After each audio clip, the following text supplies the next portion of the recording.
In the heart of the Roman Empire, where political ambition was as ruthless as the gladiators in the Colosseum, there lived a woman whose name would forever be associated with scandal, power, and seduction. Her name was Valeria Messalina, Empress of Rome, and her legacy has been etched in the annals of history, not only because of her infamous actions, but because of the political chaos and the deep complexities of her character. Messalina's life is a paradox where beauty and power collided, where ambition crossed into treason, and where a woman's desires and machinations shaped the fate of an empire. Messalina, born into the mighty Claudian dynasty, understood from a young age the precarious nature of power and survival in the empire.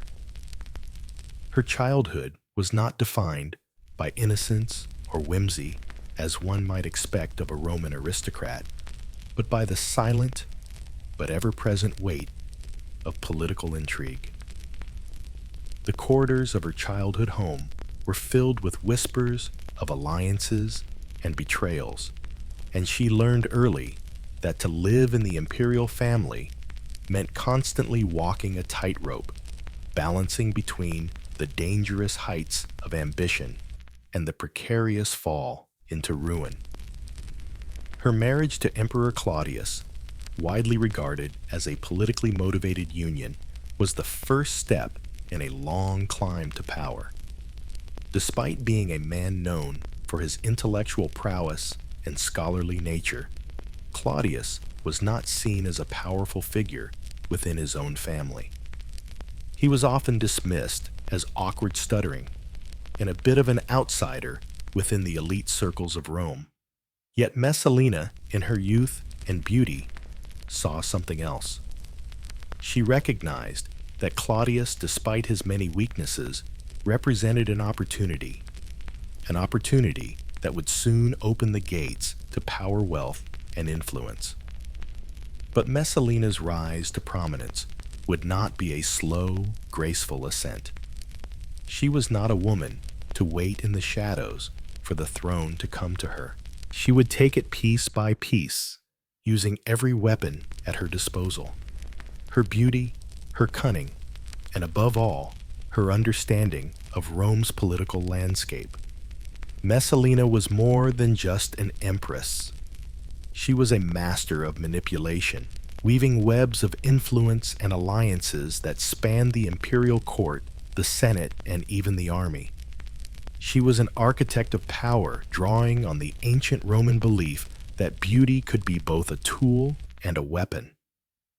Her allure was not just physical, it was intellectual and strategic. Messalina learned quickly that the power of a woman in ancient Rome was often dictated by the men she could control, and she wasted no time in securing powerful lovers to solidify her political influence. Her relationships were not simply affairs. They were calculated moves in an intricate political game.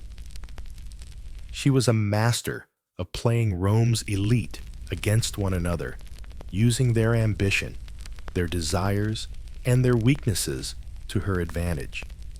But it was not just her ability to influence men that set her apart. It was her understanding of Rome's political intricacies that made her a formidable force.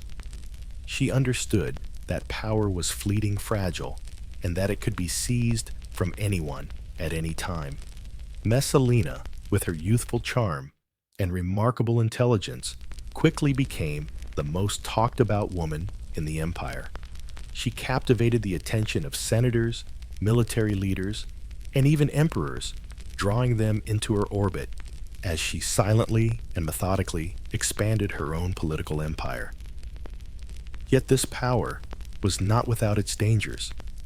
As Messalina's influence grew, so did the whispers of her affairs, her political machinations, and her manipulation of Claudius, who was blissfully unaware of the extent of her ambitions.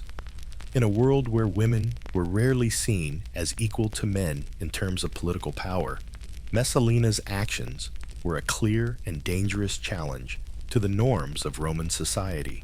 Her beauty and her cunning may have made her the darling of Rome's elite, but her audacity would soon lead her down a dangerous path that would culminate in her eventual downfall. For all her political savvy and manipulation, Messalina's greatest mistake was underestimating the very system she had mastered. The empire, which she had so skillfully navigated, was also a beast that demanded absolute loyalty and deference to its rulers. When Messalina pushed too far when she dared to marry another man in a public ceremony while still married to Claudius, she set in motion her own destruction. This was no longer just a political maneuver.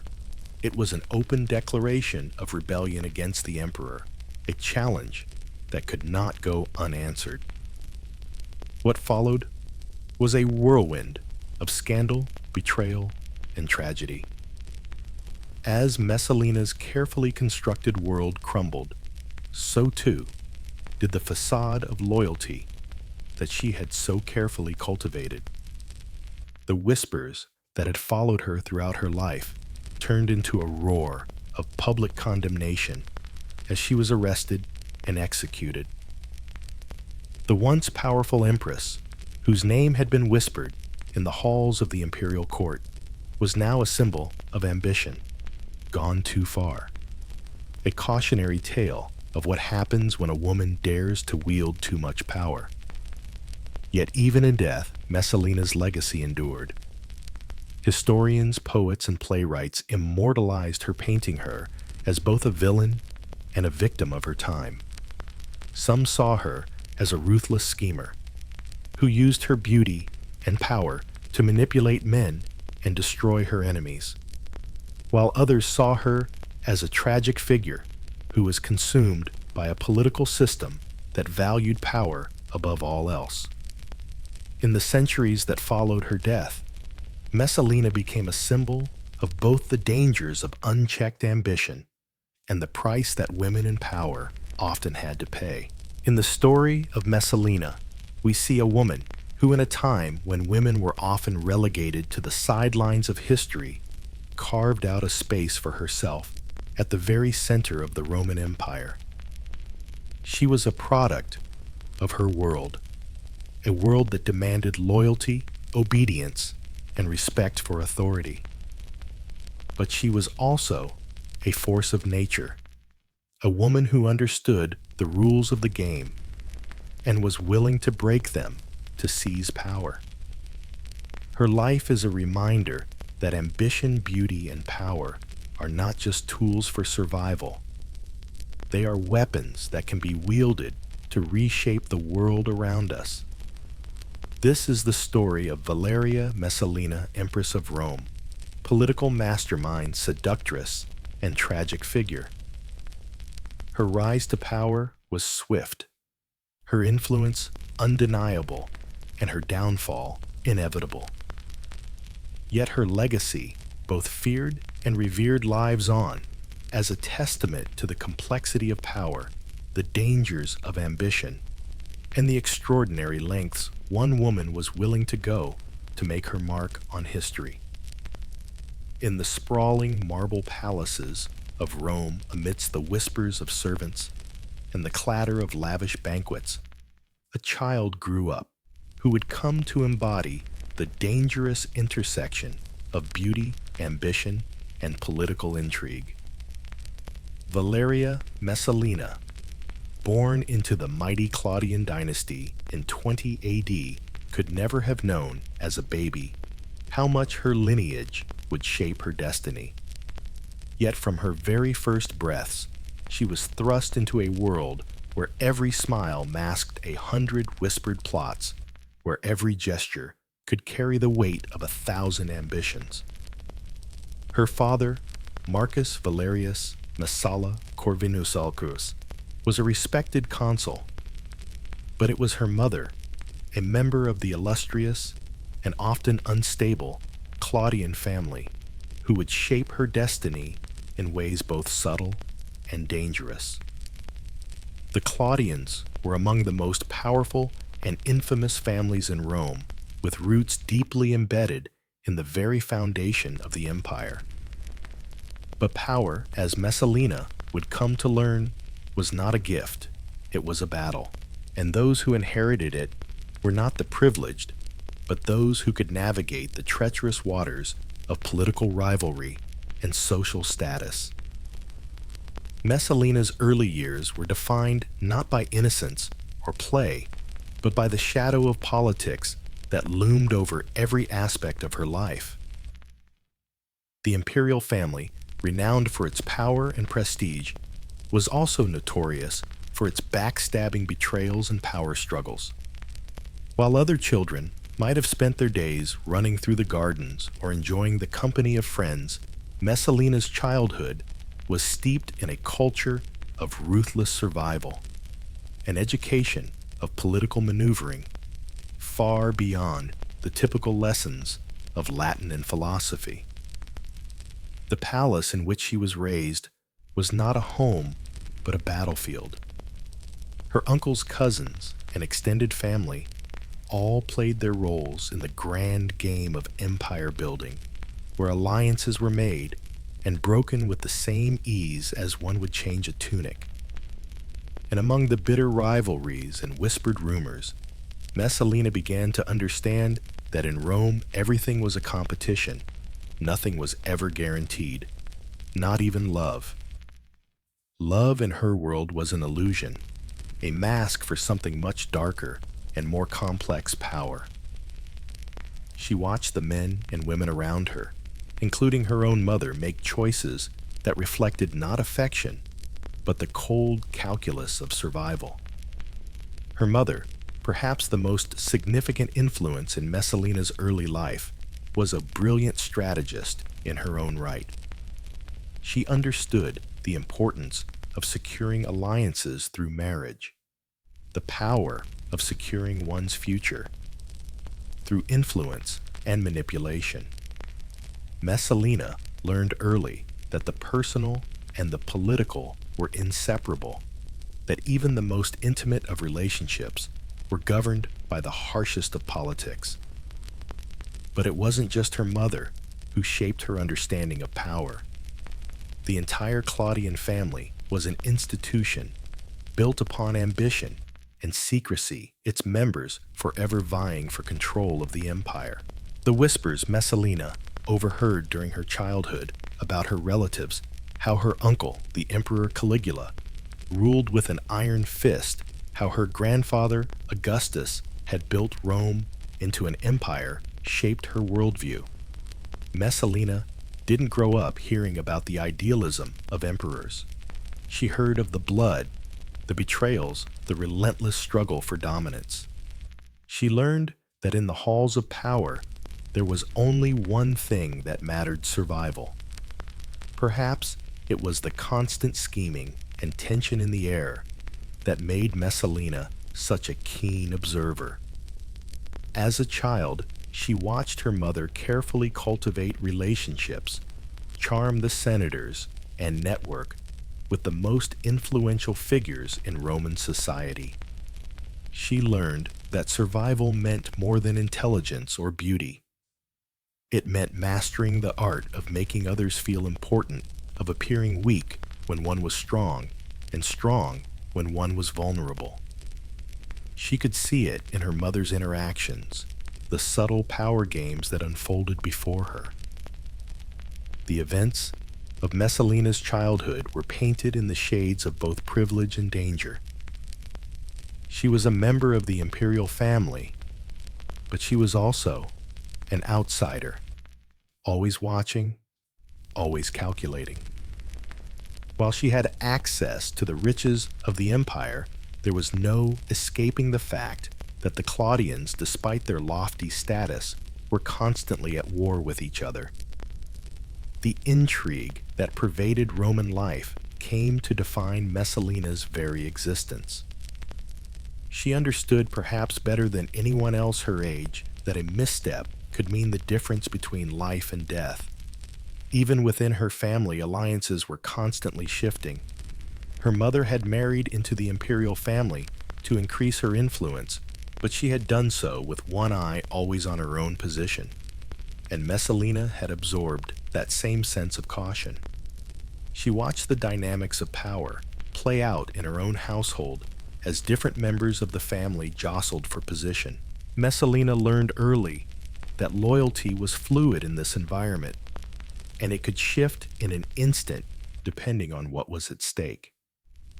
As a result, she became a patient observer, learning from the mistakes of others, and realizing that in this world, nobody was truly safe. Her relationships with her family members were always tempered by the understanding that affection could never be pure in such a cutthroat environment. She could never fully trust her family because in the end, her family's ambitions came before any bond of blood. If that meant sacrificing one relative to climb higher, so be it.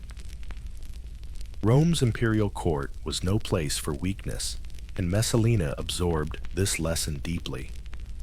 Her connection to her grandfather, Augustus, was somewhat distant, but it still left an imprint on her.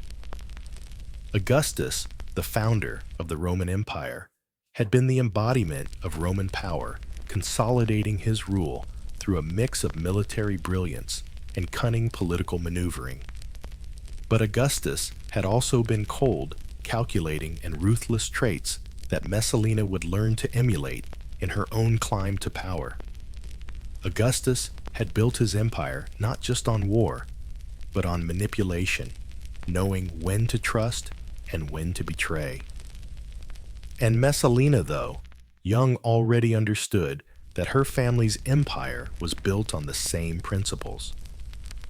By the time she reached her teenage years, Messalina had already begun to see the ways in which power could be manipulated.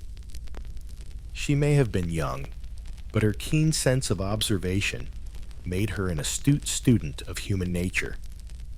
She understood the importance of appearances, the way a person's position in society could be manipulated by how they presented themselves. In the world of the Claudians, she was learning that the throne was as much a matter of perception as it was of reality. What mattered was not what you could do, but what others believed you could do. It was this understanding, perhaps more than anything else, that set Messalina apart from the women of her time. Messalina's world was not one of simple affection or familial love. It was a world where love was measured by power, where even the deepest connections could be shattered in an instant by betrayal, ambition, or personal gain. Her parents' marriage was not one of romance, but of political calculation, and Messalina had learned that lesson well. At an early age, she understood the value of beauty and charm as political tools. While other girls her age might have spent their time with frivolous dreams, Messalina was already beginning to chart her path forward, understanding that in a world of men, it was her ability to manipulate those men that would determine her fate. As she grew older, Messalina's beauty blossomed into a weapon she would wield with devastating efficiency. But it wasn't her beauty alone that would make her a force to be reckoned with. It was her ability to navigate the political currents of Rome, to recognize when a man's ambition could serve her own, and when to take the reins of power for herself. Messalina, for all her youthful charm, was not a simple plaything of men. She was even then already beginning to shape the course of her life, calculating how to use her position in the imperial family to her advantage. Her early life, steeped in political intrigue and survival, laid the foundation for her later ambitions. It was not just her lineage that would allow Messalina to rise. It was her uncanny ability to understand the art of manipulation, to see opportunities where others saw risks, and to never forget the one lesson that would guide her throughout her life. In the court of Rome, everything was political, and there were no rules except one: survive at all costs. The game of power had no room for weakness, and Messalina had learned that from a very young age. She would become the embodiment of that lesson. The streets of Rome, bustling with the weight of empire and ambition, often concealed the delicate maneuvers that shaped the fates of men and women in power. While the grandeur of imperial banquets and the speeches of senators echoed through the marble halls, a quieter, more insidious battle was waged behind closed doors. Here, alliances were forged, not in the heat of battle, but in the calculated exchange of words, the strategic maneuvering of hands, and the careful selection of marriage partners. For Valeria Messalina, this battle was one she would fight with both grace and ambition, and it was her marriage to the Emperor Claudius that would become the first and most pivotal step in her ascent to power. Messalina's marriage to Claudius was far from the romantic ideals painted in the poems of Rome's greatest bards. It was not the union of star-crossed lovers or the coming together of two souls destined to be intertwined for eternity. No, this was a marriage of strategy, an arrangement carefully orchestrated by those who understood the politics of power. For Messalina, the prospect of marriage was never a matter of affection, but of opportunity. And Claudius, for all his personal quirks and weaknesses, was an opportunity she would seize with both hands. At the time, Claudius was considered by most of his family, and indeed by much of Roman society, to be a figure of ridicule. Born to the prestigious Julio-Claudian family, Claudius should have been a man of great influence. Yet he was often seen as a weak and unremarkable figure, a man too awkward, too bookish, and too physically frail to ever pose a true threat to the power of the imperial court. His stutter and limp made him the subject of mockery, and his intellectual nature, a sharp mind not dulled by the typical vices of Roman nobility, made him appear more of a scholar than an emperor in the eyes of his relatives. For the rest of the imperial family, he was a shadow, a man who could be easily ignored or dismissed. But Messalina, with her sharp eyes and even sharper instincts, saw something in Claudius that others had missed. She understood that in Rome, power was not always about strength or charisma.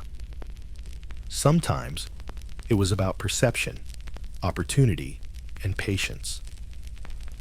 Claudius, despite his apparent flaws, was still a man of noble blood, and in a world where family connections were everything that blood carried weight. Furthermore, Claudius was someone who had been overlooked, dismissed, and underestimated, a trait Messalina could exploit. While other women might have seen Claudius as a dull and uninspiring figure, Messalina saw a blank canvas, one upon which she could paint her own destiny. His family's mockery of him, his lack of ambition, these things made him all the more malleable. To Messalina, Claudius was not a weak emperor, but a king without a crown, a man whose potential had yet to be realized, whose weaknesses could be hidden, and whose decisions could be shaped with the right touch. All she needed to do was to move swiftly, making herself indispensable to him, and positioning herself as his closest confidant and most trusted advisor. It wasn't love that brought Messalina and Claudius together. Instead, it was the cold logic of power. Messalina, young and beautiful, understood that her own rise to prominence could be hastened by a strategic marriage. And so, with the grace of a woman who had learned the art of persuasion in the shadowed corners of the imperial court, she made her move. At the time of their marriage, Claudius was already an established figure in the empire, but not the emperor. His brother, the infamous Caligula, had ruled before him, and it was under the shadow of Caligula's madness and tyranny that Claudius had lived. When Caligula was assassinated in 41 AD, Claudius, who had been hiding behind the curtains of his family's politics, was suddenly thrust into the spotlight. The Praetorian Guard, that shadowy force that controlled Rome's political destinies, declared him emperor, and he was dragged from his quiet seclusion to rule an empire. But while Claudius's ascension to the throne was unexpected even by him, Messalina saw the possibilities that his reign offered. He was a man with an empire to control, but no one truly trusted him, no one believed in his strength, and that Messalina realized was where she could step in. She would be the force that helped Claudius rise to power, not by sheer force, but by shaping his image, supporting his decisions, and ensuring that his reign was fortified by her influence. Thus, Messalina's marriage to Claudius was not about love, but about ambition. It was an alliance of two individuals who, despite their differences, understood that they could help each other climb the political ladder. For Messalina, the marriage was a stepping stone, a way to secure her future in the court of Rome. For Claudius, it was an opportunity to gain the support of a woman whose beauty and intelligence could win him loyalty and favor among the Roman elite. In the early days of their marriage, Messalina played the role of the perfect empress. She presented herself as devoted, loyal, and loving, a picture of Roman virtue. But beneath this carefully constructed facade, she was already working behind the scenes, using her beauty and charm to secure the loyalty of the men around her. She knew that the key to power in Rome was not simply the emperor's authority, but the network of alliances that could be built around him. Claudius, for his part, was utterly enamored with his young wife. He adored her with a kind of innocent devotion, convinced that Messalina was everything he had ever wanted in a partner. He was blind to her political machinations, lost in the glow of her beauty and grace. And Messalina, with a smile and a gentle word, encouraged this adoration, using it to secure her place at his side and to weave a web of influence that stretched through the heart of the empire. Her first few years as empress were marked by her careful navigation of the political currents within the court. She was no fool. She knew that her marriage to Claudius was a temporary arrangement. She could not rely solely on his affection or the power that came with being his wife. She needed more. She needed control. And so while she played the role of the devoted wife, she also began to build her own network of allies within the empire. Senators, military leaders, and influential aristocrats all began to see her as a woman to be reckoned with. She was not just Claudius's wife. She was a force in her own right, one whose ambitions and political acumen would soon make her an unstoppable power in Rome. But Messalina's ambition was never satisfied. As her influence over Claudius grew, so too did her desire for more power.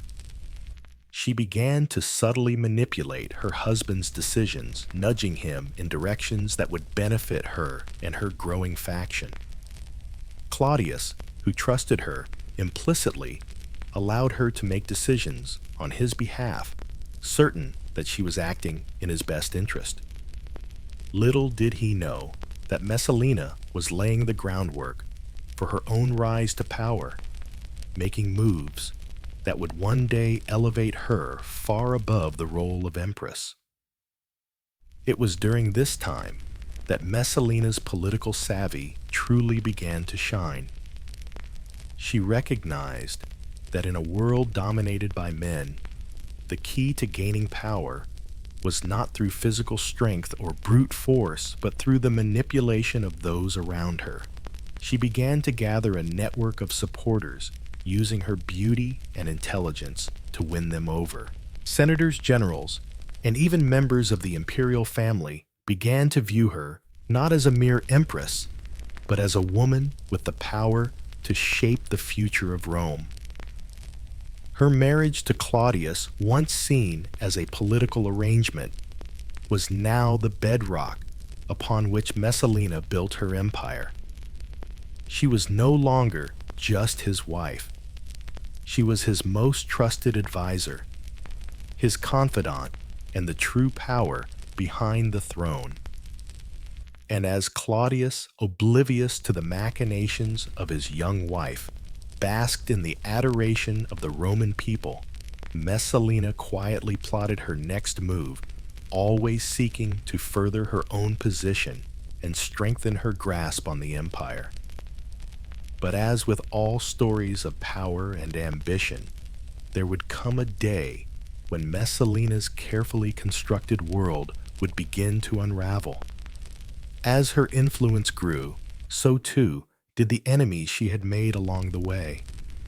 The same men she had charmed and manipulated would one day turn against her, and the political game she had played so well would soon have a devastating cost.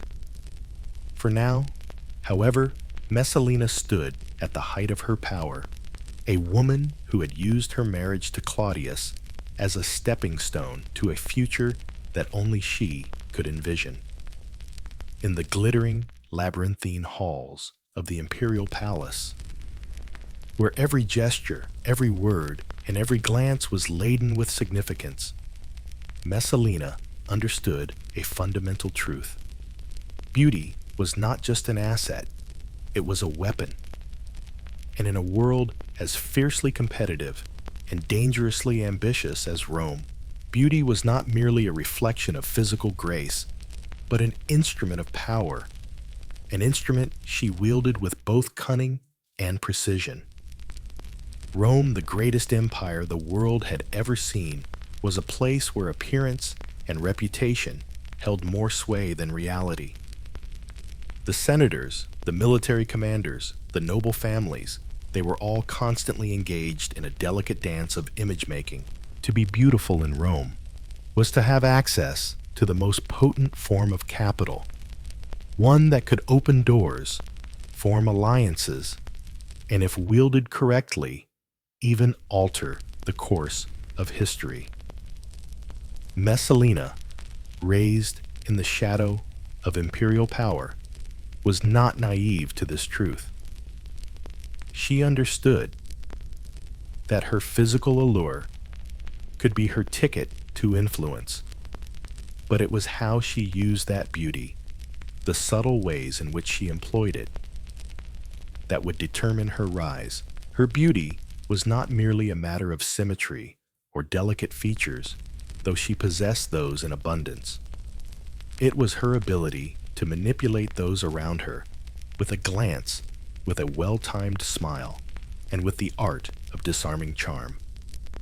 To those who looked at her, she was the ideal woman, radiant, desirable, the epitome of Roman femininity. And to Messalina, this image was not just an aesthetic, it was a powerful tool, one that she could use to further her political agenda and bend the men of Rome to her will. She knew that in Rome the most dangerous men were those who held the reins of power. Behind the scenes, the men who made decisions, shaped policy, and controlled the fate of the empire. These were the men she needed to win over. And how better to do so than to use her beauty to form alliances with the very men who could help her control the future of Rome. Yet even as she formed these relationships, Messalina maintained a facade of innocence, a well-crafted image of the loyal, dutiful wife who stood beside her husband, the emperor in all things. This facade was her armor, and behind it she was free to wield, yea, power of her beauty without arousing suspicion. As the years passed, Messalina's influence over Claudius grew, but she understood that her position was still precarious. A woman could never afford to be too overt in her power, especially when her position depended on the goodwill of the emperor. And so while Messalina carefully curated her role as Claudius's loving wife, the adoring empress, she also used her beauty to manipulate the men of the imperial court and beyond. Each glance she cast, each word she spoke, was measured, calibrated to create the impression of innocence, of purity. And yet beneath that mask, her eyes were always calculating, always strategizing. One of the key ways Messalina wielded her beauty was by surrounding herself with powerful men, ensuring that she had a network of loyal supporters who owed her something, whether it was their position in the court, their wealth, or their ambitions. She used her charm to make these men feel seen, valued, desired, and in doing so, she transformed their loyalty into political capital. What they didn't realize, however, was that they were merely pawns in a much larger game. Messalina's charm was not just about making them feel good about themselves. It was about creating a sense of obligation, of indebtedness. Once a man was captivated by her beauty and charm, he was less likely to act against her interests. After all, to betray the woman who had granted him attention, power, or favor was not just an insult, it was a betrayal of his own ego. Her relationships with the men of Rome were never purely personal. Each encounter, each flirtation, each whispered word was part of a grander scheme, one that only Messalina could fully comprehend. She understood that to navigate the cutthroat world of Roman politics, she could not simply rely on her beauty alone. She needed to maintain the illusion of innocence while using her allure to win the loyalty of the men who could help her secure power. And so, while she had countless admirers, she made sure that each of these relationships served a purpose. No man was ever allowed to think of her as simply a beautiful woman. She was always a beautiful woman with a plan, a purpose, a hidden agenda. Messalina's ability to balance her public image with her private machinations was a testament to her brilliance as a strategist. She was not just the empress, she was the silent force behind the throne. To the public, she was the picture of Roman virtue, dedicated to her husband the emperor and to the empire. Her beauty was celebrated, admired, but it was also seen as a symbol of Rome's glory. Behind the curtains, however, her beauty was something entirely different. It was her weapon of choice, her means of securing loyalty and influence, her tool for gaining access to the men who would help shape the future of Rome. The men of the court were not blind. They knew Messalina was not just a pretty face. They saw the sharpness in her eyes, the quickness of her wit, and the subtlety with which she maneuvered through the labyrinth of imperial politics. But they also knew that beauty in a woman like Messalina was never just for display. It was a weapon, one that could be wielded with devastating precision. And while some might have thought of her as a mere plaything of the emperor, those who understood the inner workings of power knew better. Messalina was not just a wife. She was a woman who held the empire in the palm of her hand, and her beauty was the key that unlocked the door to that power. Her beauty was also a shield, a tool that protected her from the sharpest daggers of the court. When political enemies sought to bring her down, when rivals whispered of her ambition, Messalina's beauty allowed her to deflect the blow. She could smile, bat her eyelashes, and charm her way out of a situation that might have been lethal for someone less captivating. The men who could have destroyed her found themselves entranced by her presence, lulled into a false sense of security by her innocent demeanor. And in that moment of vulnerability, Messalina made her move, turning enemies into allies and transforming rivals into loyal supporters. But beauty alone could not guarantee Messalina's success. She knew that her physical allure was fleeting. That time would eventually take its toll on her appearance. The key to her enduring power was not just her beauty, but her understanding of how to wield it, how to make it work for her, how to use it to manipulate the very men who might one day become her enemies. As she grew older, her beauty may have waned, but her ability to command power, to influence those around her, only grew stronger. Messalina understood that while beauty could open doors, it was her mind, her ambition, and her mastery of Roman politics that would ensure she remained a force to be reckoned with. As the Empress of Rome, Messalina was not just the wife of the emperor. She was the queen behind the throne, the mastermind behind the imperial court, and the woman who used every tool at her disposal, her beauty, her charm, her intellect, to maintain her hold on power. In a world where power was everything, Messalina knew how to use the one thing that the men around her could never resist: her beauty. In the world of imperial Rome, where reputation could be shattered in the blink of an eye, Messalina understood better than anyone that scandal was not something to be avoided. It was something to be cultivated, something to be used, a weapon in her arsenal, sharp and devastating. She knew that in a world where power was often gained through manipulation and intrigue, personal relationships, no matter how illicit or controversial, could serve as stepping stones to greater influence. And so, Messalina, the Empress of Rome, built her empire not only on her beauty, but on the strategically placed scandals that both captivated and terrified the city. Her numerous affairs, particularly the one with the ambitious nobleman Silius, were not simple matters of passion. They were calculated political moves, each relationship an intricate thread in the web she wove around the empire's powerful men.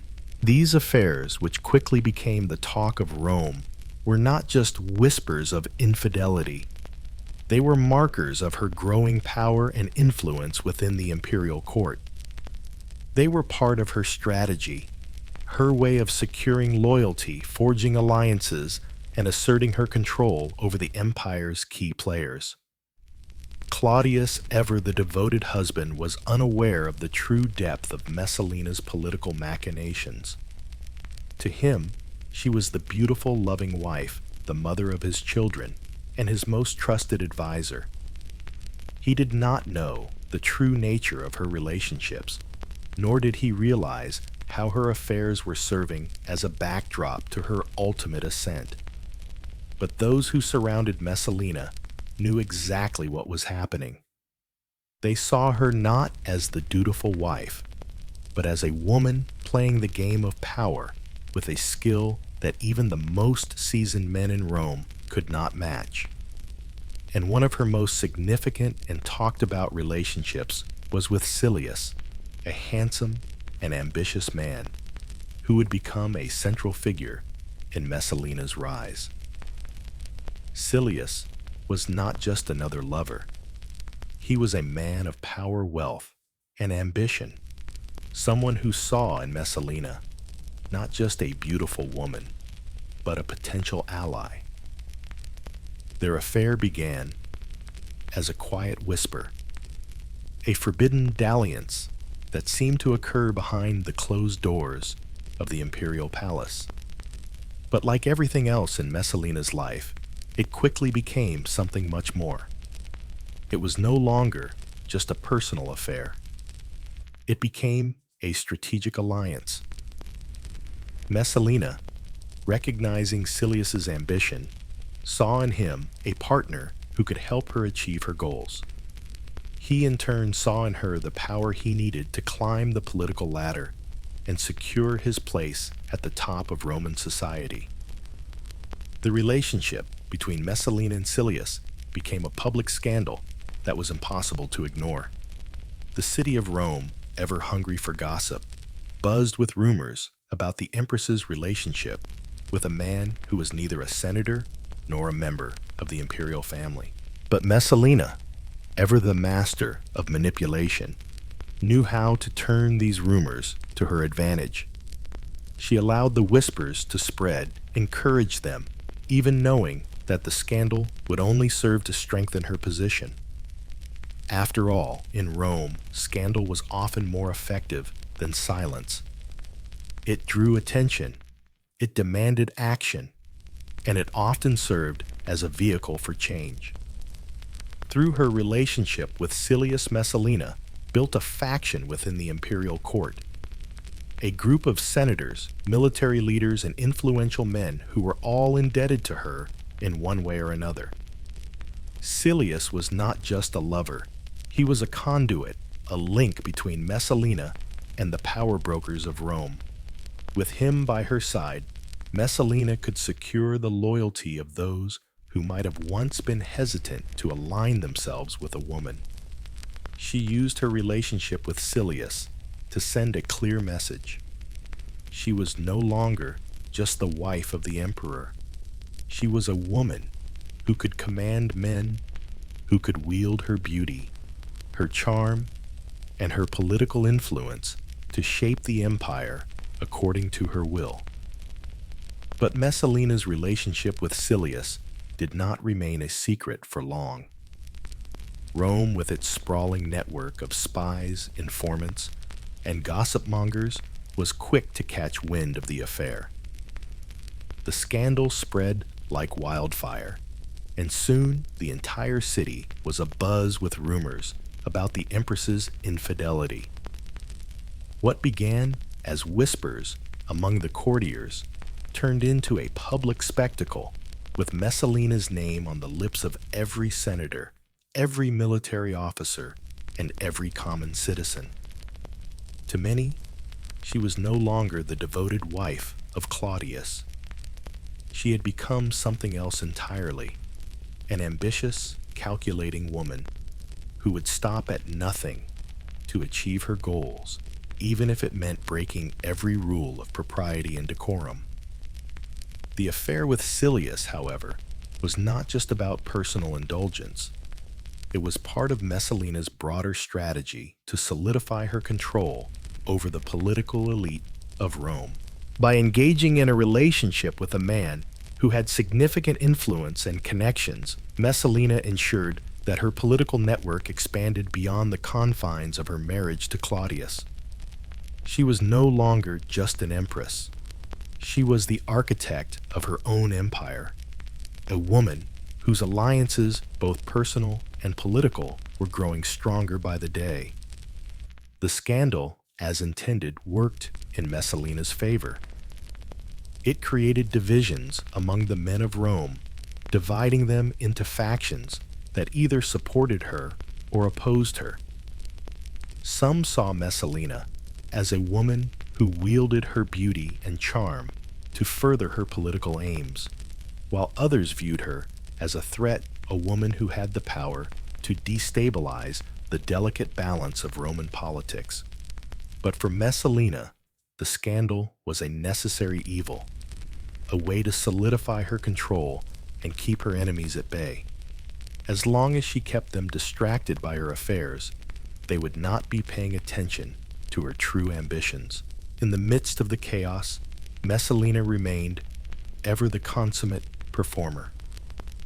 She maintained her facade of loyalty to Claudius, always careful to present herself as the devoted wife and empress. She continued to play the part of the ideal Roman woman, the perfect empress who stood by her husband's side. Yet behind the scenes, she was a master of manipulation, carefully calculating each move and using her relationships to further her ambitions.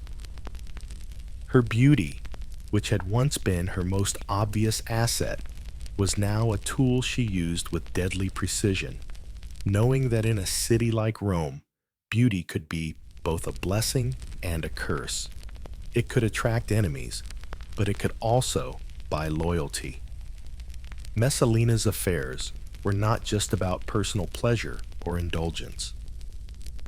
They were part of a larger, more strategic plan.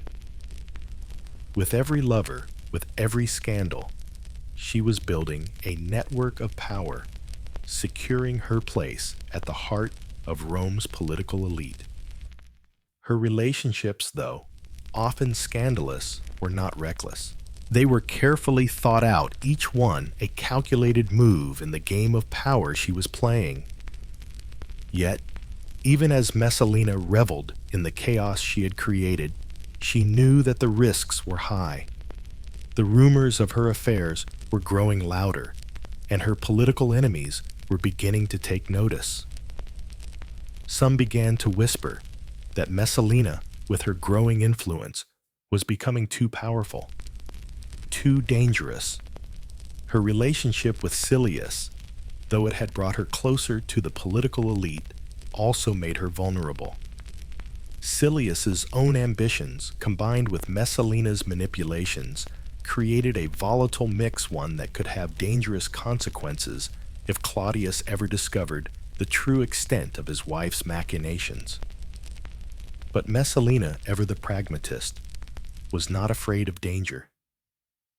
She understood that in Rome power was fluid, constantly shifting and evolving. The key to survival was adaptability, and Messalina was a woman who had learned to adapt better than anyone else. She knew that as long as she maintained control over her relationships and continued to manipulate those around her, she could weather any storm, no matter how fierce. And so as the rumors swirled, as the scandal grew, Messalina smiled, knowing that she was once again in control. As Messalina's relationship with Silius deepened, so too did the web of power she was weaving in the shadows of the imperial palace. Their affair, once a discreet dalliance, had evolved into something far more dangerous, an alliance that began to have profound implications, not just for their personal lives, but for the future of the empire. The dynamics of Messalina's marriage to Claudius were shifting, and with it, the balance of power in Rome. What had begun as a calculated political partnership now held the potential to unravel the fragile stability of Claudius's rule. Silius, a man with both ambition and drive, had recognized early on that Messalina was not merely a beautiful woman, but a force to be reckoned with. Their affair was no longer just about passion or illicit thrills. It was about power, the kind that could reshape the destiny of an empire. Messalina, ever the master strategist, understood that Silius was not just an ally. He was the key to expanding her influence and securing a position of greater control. The two were now bound together, not just by desire, but by a shared goal to build a faction strong enough to challenge the existing power structures of the imperial court. In the early days of their alliance, Messalina used Silius not only for personal gratification, but also to further her political agenda.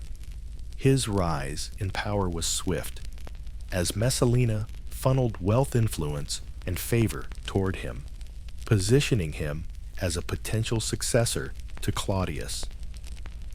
she began to elevate him within the palace, ensuring he had access to the emperor's inner circle, and slowly but surely, she made him indispensable to her plans. He was no longer just an ambitious nobleman. He was a tool for Messalina's grand design. The transformation of Silius from a relatively obscure figure into one of the most influential men in Rome was as subtle as it was swift. Messalina, who had once operated in the shadows, began to emerge as a force in her own right, her control of Claudius's reign growing more palpable with every move she made. She used her relationship with Silius to consolidate power within the court, securing not only his loyalty, but also the loyalty of those who followed him. What Messalina created was not just a relationship, but a faction, an influential network of allies bound together by ambition, loyalty, and the ever-present lure of power. As Silius's star continued to rise, so did Messalina's own. They were no longer just a husband and wife on the imperial stage. They were the driving force behind an ever-growing faction within the empire, one that began to rival the influence of Claudius himself. The emperor, oblivious to the machinations occurring right under his nose, continued to dote on Messalina, unaware that she was building an alternative power structure that could one day challenge his own. For Messalina, the relationship with Silius was a delicate balancing act. On one hand, she had to maintain the facade of loyalty to Claudius, the emperor she had married. On the other hand, she had to ensure that her growing influence was not only preserved, but expanded. She knew that as long as Silius was loyal to her, as long as she could maintain his support and continue to funnel power his way, the two of them could reshape the future of Rome. Claudius's position, fragile as it was, could be held in place, or if necessary, replaced with the right maneuvering. What Messalina had begun to craft was a faction within the imperial court that was built on mutual benefit. Silius, for his part, was driven by ambition, but he was also loyal to Messalina, seeing in her not just a lover, but a partner who could elevate him to unimaginable heights. Their relationship was symbiotic. Messalina provided him with the power and resources he needed to rise through the ranks, and in return, he provided her with the support she needed to secure her own power. Together, they made a formidable pair, one that would not be easily toppled. Yet, as Messalina's faction grew, so did the risks.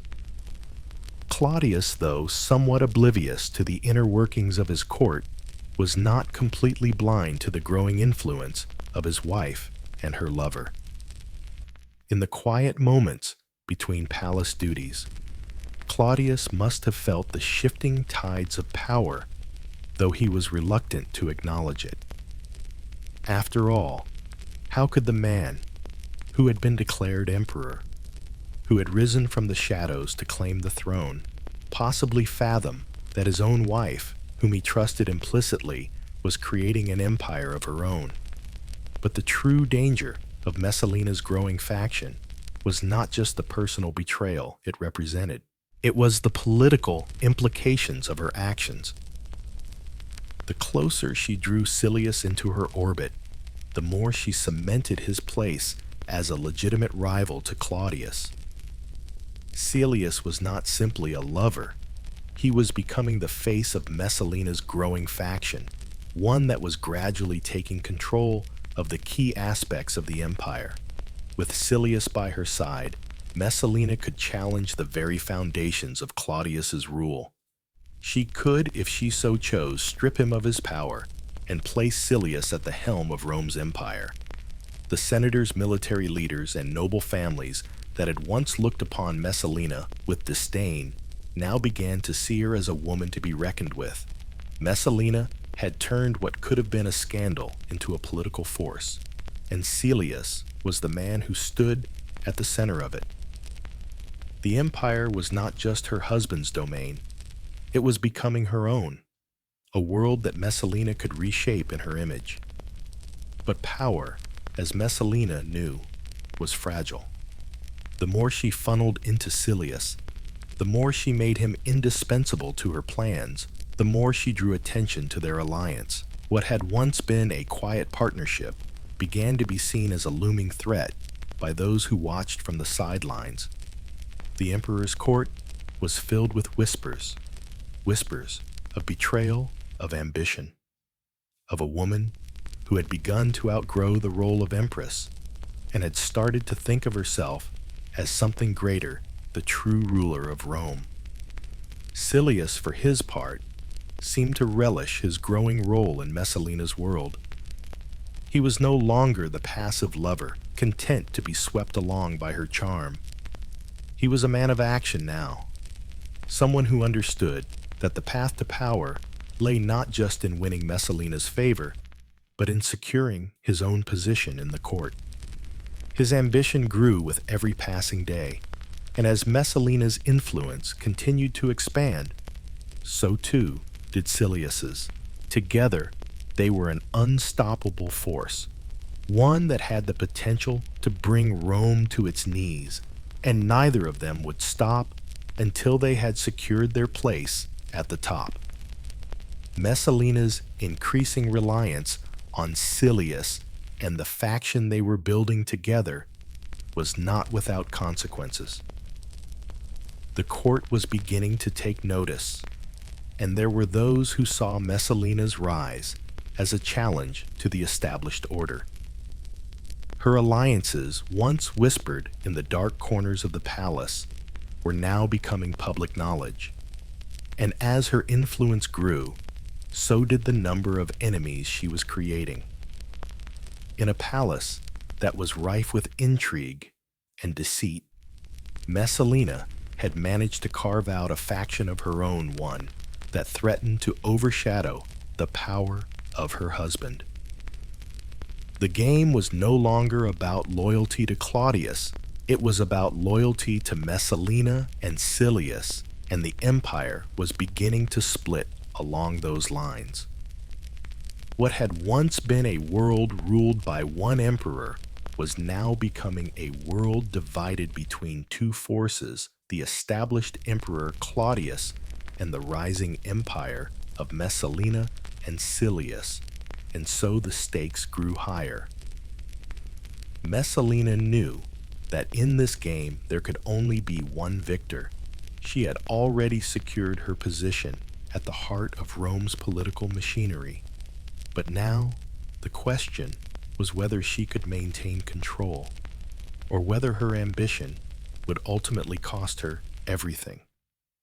In the labyrinthine world of imperial politics, where power shifts like sand in the wind, the line between ambition and destruction is often razor thin.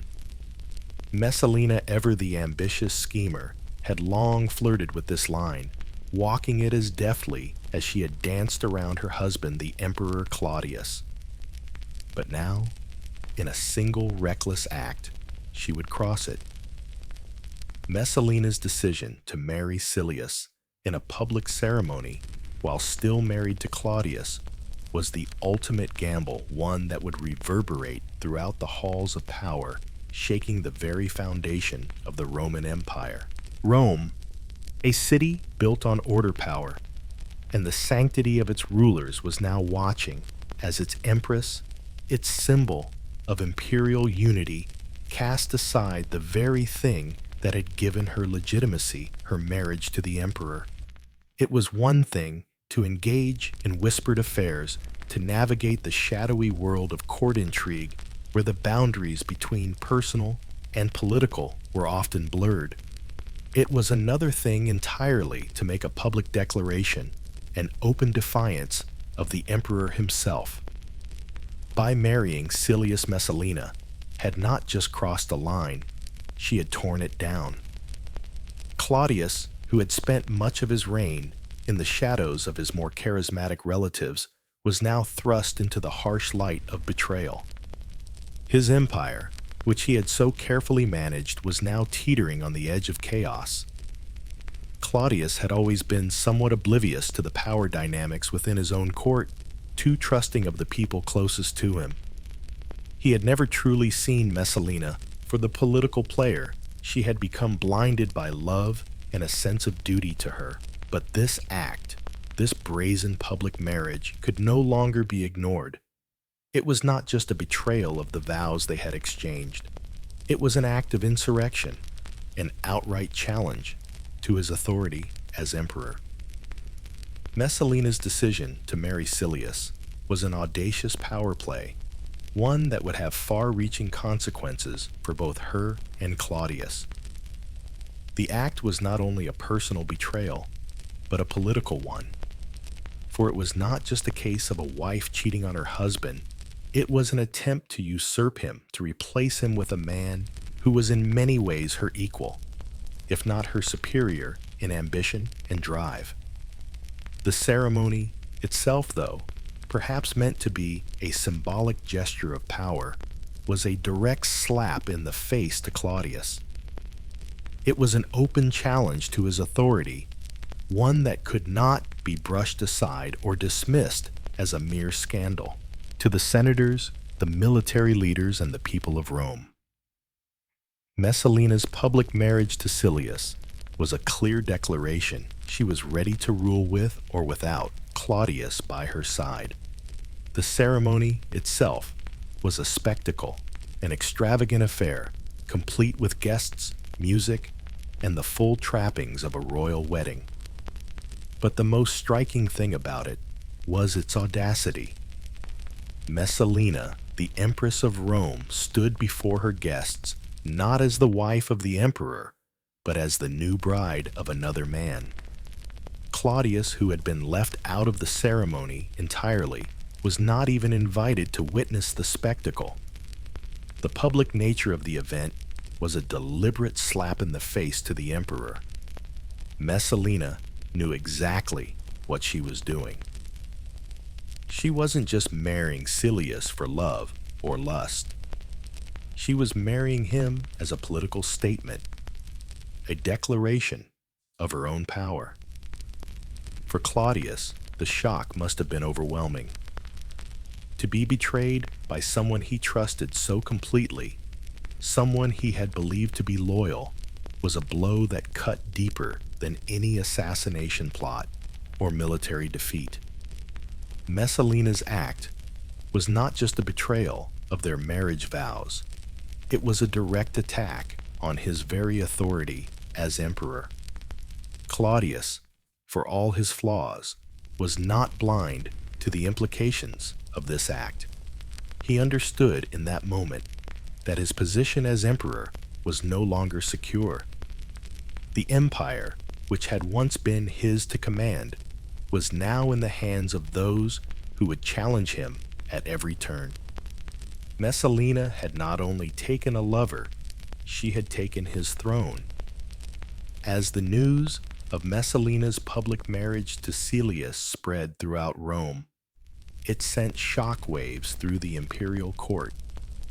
The senators, the military commanders, and the noble families watched with a mixture of fascination and fear.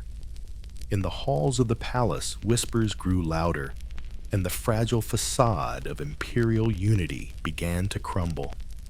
Messalina's actions had created a rift in the court, one that could not be healed. Those who had once supported Claudius were now divided. Some saw Messalina's actions as a sign of strength, a woman who was asserting her rightful place in the world.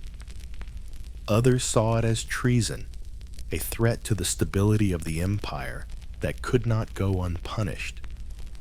The Ptolemaic Guard, who had once sworn their loyalty to Claudius, now found themselves torn between the emperor and the empress. The military, whose allegiance was often swayed by the whims of those in power, was now faced with the stark reality of a divided court. Would they continue to support Claudius, the emperor, who had long been seen as weak and indecisive? Or would they throw their lot in with Messalina, the ambitious woman who had the backing of the court's most powerful factions? For Messalina, the stakes had never been higher. She had gambled everything on this one act of defiance. Her marriage to Silius was not just a personal betrayal. It was a political coup, a direct challenge to the authority of her husband, and by extension, the entire imperial system. By marrying Silius, she had signaled that she was no longer content with being the wife of the emperor. She wanted more. She wanted power, influence, and control. She wanted to be the true ruler of Rome, not just a figurehead behind the throne. And yet in her ambition, Messalina had overlooked the one thing that could destroy her own hubris. In her attempt to secure her position, she had overplayed her hand. The public nature of the marriage, the audacity of it all, had made it impossible for Claudius to ignore. For Messalina, this was the turning point, the moment when her carefully crafted empire of influence began to unravel. Her decision to marry Silius had put into motion a series of events that would soon spiral out of her control. Claudius, shocked and humiliated, could no longer afford to be passive. His empire was slipping through his fingers, and it was clear that Messalina had no intention of relinquishing her grip on power. The court was now a battleground, a place where alliances would be tested and where the fate of the empire itself would be decided. Claudius's response was swift. Narcissus, his trusted freedman, took charge of the situation, rounding up those who had been involved in Messalina's betrayal. Elias, once a trusted ally, was now a target. Messalina, caught in the web of her own ambition, began to realize the gravity of her actions. She had dared to cross a line that no one, not even an empress, could cross without consequence. As the forces within the palace turned against her, Messalina's world began to collapse. The faction she had built so carefully, crafted through her relationships and alliances, now crumbled before her eyes. Those who had once pledged loyalty to her began to turn away as the realization set in that Messalina had taken too great a risk. She had not only betrayed her husband, she had betrayed the very system that had kept her in power. The irony was bitter. Messalina, who had once been the epitome of ambition and cunning, was now the woman who had overreached, whose desire for power had led to her downfall.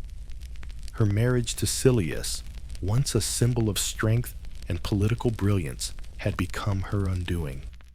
What had begun as a power play had ended in the ultimate betrayal, one that would seal her fate and change the course of Roman history forever. The return of Claudius to Rome should have been an event marked with celebration, a reaffirmation of his reign after the various challenges of his rule. Yet as the emperor arrived at the gates of the city, he was met not with the jubilant cries of his people or the respectful procession of the Senate, but with silence, an unnerving, stifling silence that seemed to echo through the very foundations of the imperial palace. The guards who stood watch were uneasy, their eyes not meeting his. Claudius, ever the historian and observer, felt the shift in the atmosphere the moment his feet touched Roman soil. Something was wrong. The emperor, however, was not the sharpest of men in matters of political intrigue. His rise to power had been by default a matter of circumstance rather than design. Where others were born to rule with an iron will and sharp intellect, Claudius had inherited his position by virtue of his family's misfortune. The empire, as vast as it was, had grown accustomed to viewing him as a somewhat peripheral figure, an awkward, stuttering man who lacked the cunning of his relatives. He had survived the palace politics of the Claudian dynasty not by force or guile, but by remaining passive, by being a figure who could be easily overlooked.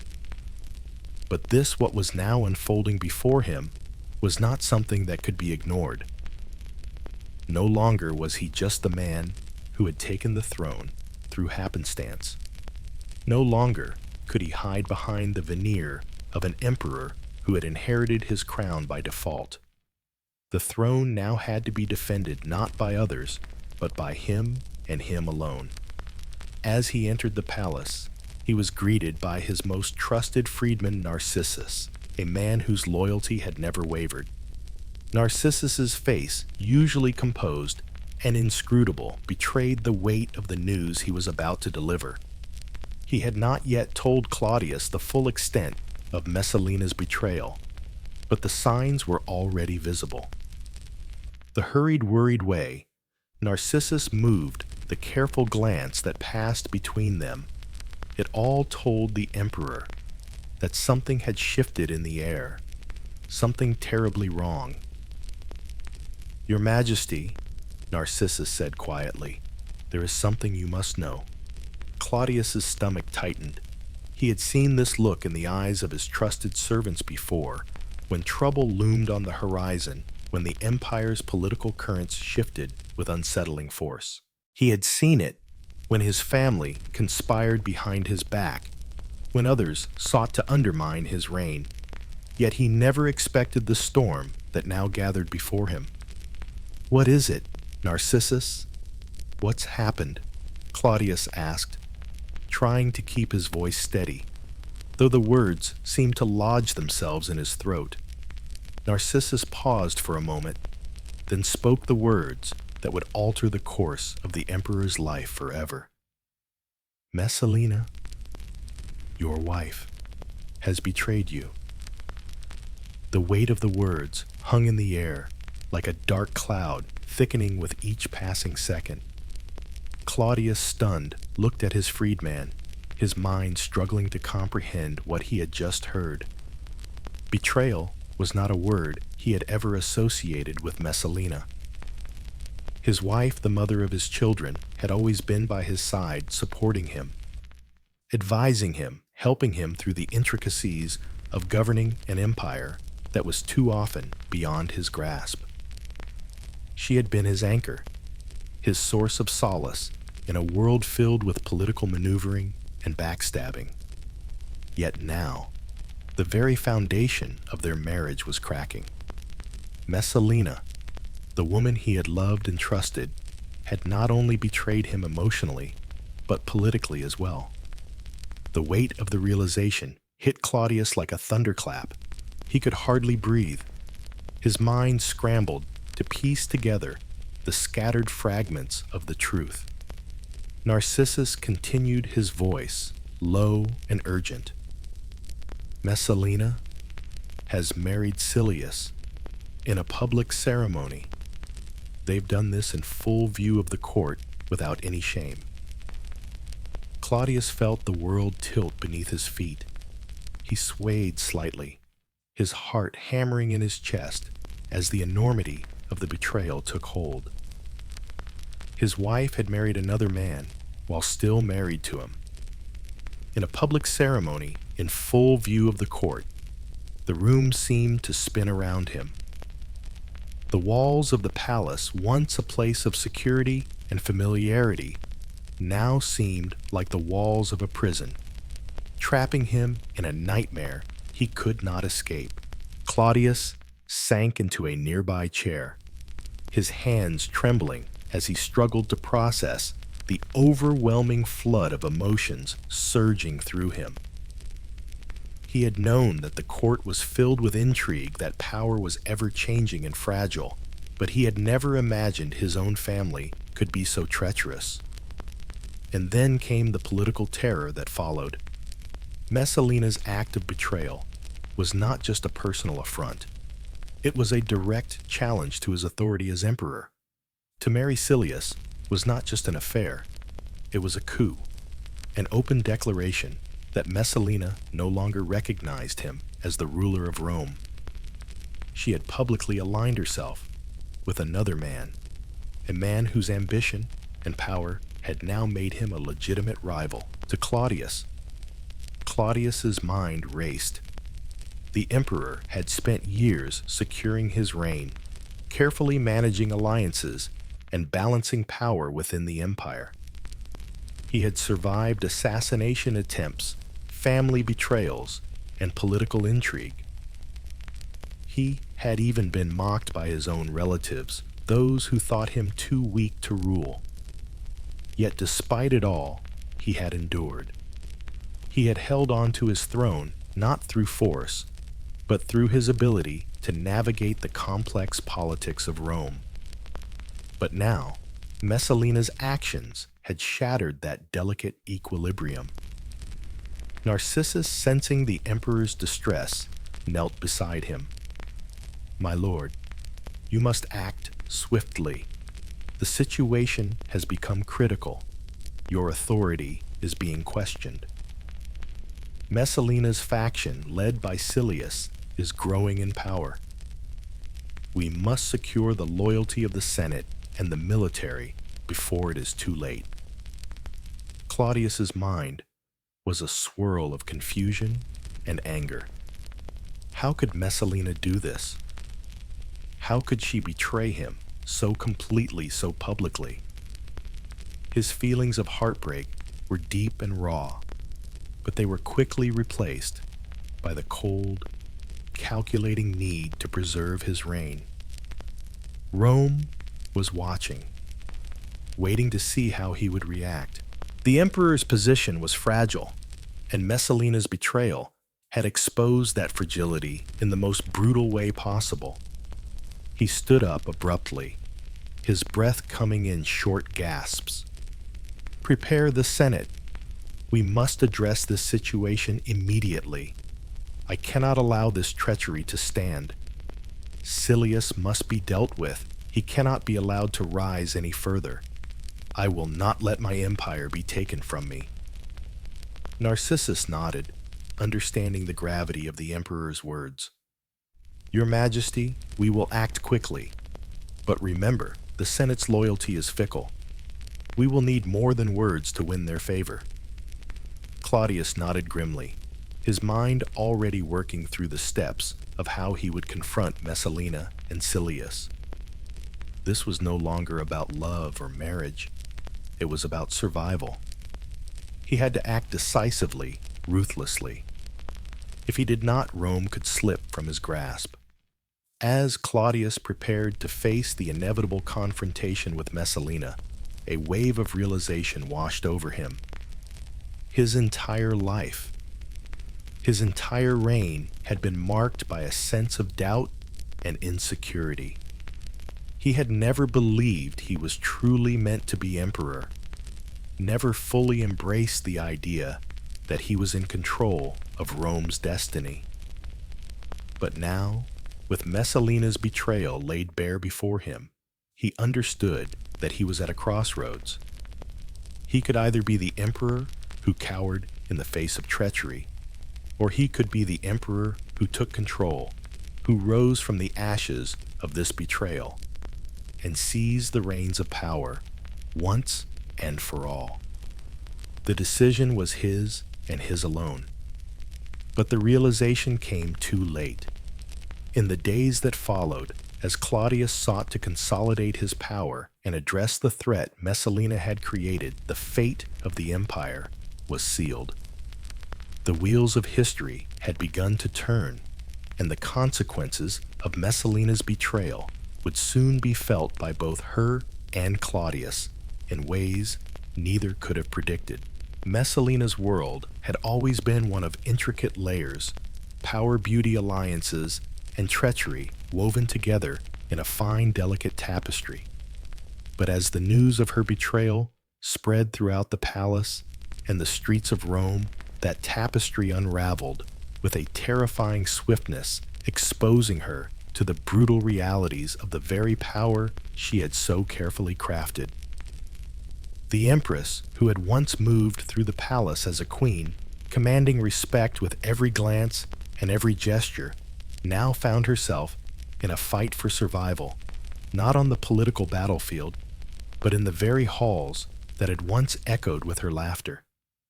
Her marriage to Silius, the ultimate act of defiance, had been the spark that ignited the firestorm.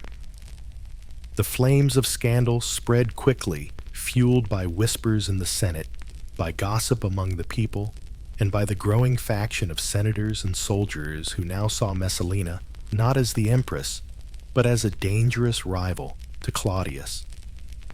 Every move she made seemed to push her closer to the precipice. The woman who had once held the ear of the emperor now found that even her most loyal supporters had begun to slip away, their allegiances shifting like the sand beneath her feet. Claudius, still reeling from the shock of his wife's betrayal, was no longer the man he had been before. The emperor had been transformed by the revelation of Messalina's treachery. He had once been a ruler who relied on diplomacy, on cautious maneuvers, but now faced with the possibility of losing everything he knew, he had to act with decisiveness. His mind, once muddled by the weight of his insecurities, was now clear. Messalina had gone too far. She had not only betrayed him as a husband, but had sought to dismantle the very fabric of the empire itself. She had taken a step that left no room for mercy, no chance for reconciliation. Guided by his trusted advisor, Narcissus, Claudius moved quickly. Narcissus, ever the pragmatic and shrewd manipulator, knew exactly what needed to be done. The court, already filled with rumors, and the murmurings of discontent had reached a breaking point. Claudius's reign was no longer secure. Messalina, with her affairs, her ambition, and her ill-fated marriage to Silius, had overplayed her hand. Her fall was inevitable.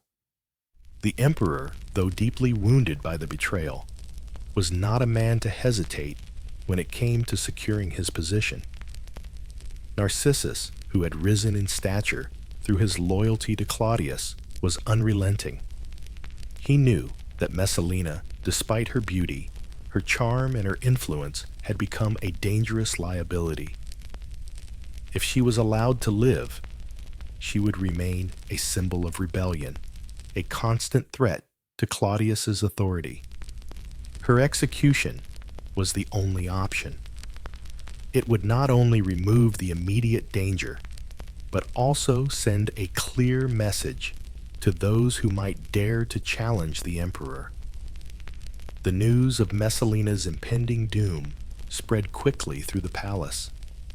Her once loyal allies began to abandon her, one by one.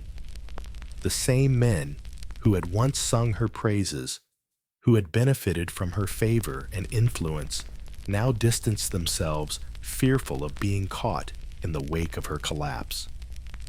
Senators, who had once seen her as the puppet master of the empire, now realized they had been her pawns. Some of them, in an attempt to save their own skins, offered their loyalty to Claudius, hoping that by doing so, they might avoid the same fate that was about to befall Messalina. In her final hours, Messalina found herself utterly alone. Her supporters had scattered, her alliances had crumbled, and the very walls of the palace, which had once been her domain, now seemed to close in around her. She had no more tricks to play, no more powerful men to turn to for assistance. The same beauty that had once opened doors for her now felt like a cruel joke. No one cared for her looks. They cared only for her loyalty to Claudius, and Messalina had lost that. she had lost everything. Messalina, ever the survivor, had one final hope: Claudius himself. In her desperation, she believed that perhaps, just perhaps, the emperor, her husband, the man who had adored her, might still come to her rescue.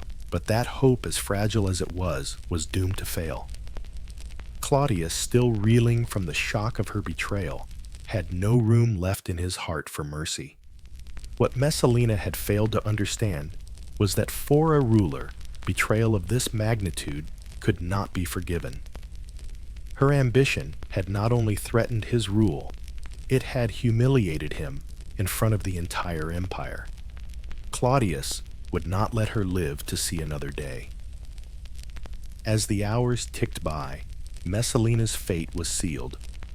The order for her execution was given, and the imperial palace, which had once been a place of luxury and splendor, became the stage for her tragic end. Claudius, with a heavy heart and a grim expression, gave the final command. Narcissus, ever the cold and calculating strategist, ensured that the execution would be swift. There would be no trial, no lengthy deliberations. Messalina's fate had been decided. The execution itself was brutal in its simplicity. Messalina, stripped of the power she had so carefully cultivated, was led through the halls of the palace that had once been her kingdom. She walked, her head held high, but inside, her world had already collapsed. The courtiers, who had once admired her, now looked on with cold detachment, as if she were a mere figure from a distant past. No one felt sympathy for her. No one would mourn her. She had become a cautionary tale, a tragic figure whose rise to power had been matched only by her fall. Claudius, in his chambers, did not witness the execution. His emotions were too raw, too conflicted. Messalina had been his wife, the mother of his children, yet she had betrayed him in the most public and humiliating way. The man who had once adored her now found himself unable to even bear the thought of her. He had loved her, yes, but her actions had left a scar that could never be healed. As the guards led Messalina to her death, her mind raced. She thought of her children, of the empire, of the power she had once held. But in that final moment, there was no escape. She had gambled everything, and now the price of that gamble was her life. Claudius, who had once been her protector, would now be the one to oversee her execution. The guards, obeying the emperor's command, delivered the fatal blow swiftly. Messalina, the Empress of Rome, was no more. The city, still recovering from the shock of the betrayal, now began to turn its attention to the aftermath. The execution of Messalina marked not just the end of her reign, but the end of an era. The empire, which had once been ruled by a woman who knew no bounds, was now left to reckon with the consequences of her actions. Claudius, though relieved by the death of his wife, was not the man he had been before. Messalina's betrayal had changed him irrevocably. The emperor, once a man who had struggled with his own sense of identity, was now a ruler hardened by the cruelty of his own court. And as the empire moved forward, the shadow of Messalina's rise and fall would linger, a reminder of the price of ambition, betrayal, and the fragility of power. The gardens of the Villa Lucullus, once a tranquil retreat from the hustle of imperial life, now stood as the final stage for Messalina's tragic end. It was an ironic twist of fate. The very place where she had once enjoyed the fruits of power, mingled with courtiers, and basked in her status as the Empress of Rome, had now become the backdrop for her ultimate fall. Her life, which had been a web of manipulation, beauty, and ambition, was about to unravel in the cruelest way possible, a swift, brutal end devoid of the grandeur that had once accompanied her reign. Messalina, now stripped of all her former authority, and allies paced anxiously within the villa. The sun was low in the sky, casting long shadows over the lush gardens. The once beautiful blooms seemed to mock her as she hurried between them, her mind frantically searching for a way out, some last-ditch plea that might spare her. But even she knew, deep down, that escape was impossible. The walls of the villa, with their high marble columns, had become her prison, not her sanctuary. Her heart raced with desperation. She had been betrayed by everyone she had trusted. The men she had once used for her own benefit had abandoned her when they sensed the tide turning. Her beautiful face, which had once been a weapon of manipulation, now seemed to have lost its allure. Power, it turned out, was a fleeting thing, an illusion easily shattered when the right blows were struck. But in those final moments, a flicker of hope remained. Messalina, ever the strategist, tried to summon the remnants of her cunning. She had been many things in her life: a wife, a mother, an empress, and a schemer. Surely, in the face of death, she could be a survivor once more. Could she not charm her way out of this, as she had done with so many others? Could she not appeal to the one man who had once adored her, who had once looked at her with love, even as she tore apart everything they had built together? "Claudius will hear me," she whispered to herself, her breath quickening. "He must hear me." The guards were already waiting. Their silent presence was an oppressive reminder that the empire was not hers to command any longer. She had once commanded their respect, even their fear. Now, they were simply the executioners of her fate, following orders without hesitation. They had witnessed too many falls from grace in the halls of the palace to feel sympathy for another. As Messalina was led to the gardens, she caught a final glimpse of the world she had known. The marble statues, the lush greenery, the fountain that had once been a symbol of her prosperity. Everything seemed so distant, so cold now. It was all slipping away. Her mind raced back through the events that had led her here, the years of courtly manipulation, the affairs, the power plays, the games she had played with her husband's love and the throne's stability. It had all been part of the same grand scheme to secure her place at the top of the empire. But somewhere along the way, her ambition had turned into recklessness, and recklessness into a fatal error. She had underestimated the fragility of her own position and the ruthlessness of the men who now stood behind the emperor. Standing in the garden with the sun casting its final rays on her Messalina's body, tensed, she looked around, her eyes wide with panic. Was there no one left who could help her? No one who could save her from the swift judgment she had brought upon herself. But the gardens were silent. The flowers, though vibrant in color, seemed to mock her now with their beauty, an epitaph to her lost power.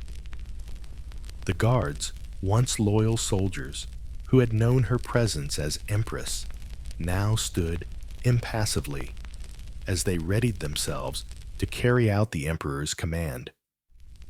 Narcissus Claudius's ever-loyal freedman had overseen the entire process with a cold efficiency that Messalina had once admired. He too knew what had to be done. The betrayal had been too great, the act of defiance too blatant to be allowed to pass. Messalina had made her choices, and now Like all who overreached, she would face the consequences. Her execution was swift, brutal, and without the fanfare that had marked her rise to power. The sword was drawn, its cold steel gleaming in the last light of the day. Messalina, cornered and panicked, attempted to plead for her life. She begged not for mercy, but for time, time to speak to Claudius, time to explain herself. But the words caught in her throat, as though the very air itself rejected her plea. She was given no time. There was no grand speech, no final redemption. There was only the harsh reality of what she had done, the consequences of her ambition, the cost of her power. The sword fell quickly, and Messalina's life was ended in a flash of steel. For those who stood by, there was no cheering, no victory. The silence that followed was profound, as though the entire empire paused to take in the weight of what had just transpired. Messalina, who had once stood as the very symbol of Roman ambition, was now nothing more than a tragic footnote in the story of imperial history. Her body, once the vessel of beauty and power, lay on the ground, lifeless and still. The garden, once her sanctuary, now seemed a place of death, its flowers still swaying in the wind, indifferent to the woman who had once ruled it. Claudius, far removed from the scene of his wife's death, could not bear to watch. His heart heavy with the grief of betrayal, could not bear the sight of what Messalina had become, her beauty, her power, her ambition, all reduced to this final, brutal moment. He had loved her once, yes, but love, when it is betrayed, can turn as cold as stone. His love for her had been shattered by her audacity, by her willingness to destroy everything they had built for her own gain. And so Messalina was gone. Her death, swift and merciless, stood as a grim reminder to the world of the dangers of unchecked ambition, of the fragility of power. She had played the game of politics with a ferocity that few could match.